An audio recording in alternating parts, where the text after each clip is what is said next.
Un super applauso al sindaco e all'amministrazione. Per il municipio così non ha neanche a Mian.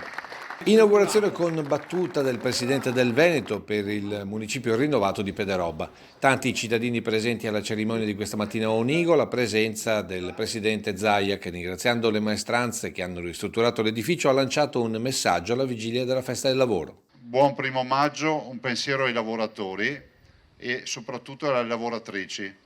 La parità di genere si raggiunge quando le signore, le donne, le ragazze riusciranno ad avere gli stessi stipendi a parità di professionalità dei maschi. Dal sindaco Marco Turato un inciso rivolto soprattutto ai giovani. L'amore per il proprio paese è questo che fa la differenza e dobbiamo tutti avere amore e rispetto del nostro paese, perché solo rispettando il nostro paese, solo volendogli bene, possiamo raggiungere degli obiettivi così importanti. 1.600.000 euro l'investimento per rinnovare il municipio, per la gran parte coperto con fondi regionali per il risparmio energetico, considerando che così efficientato l'edificio tra energia elettrica e riscaldamento non costerà più di 20.000 euro l'anno.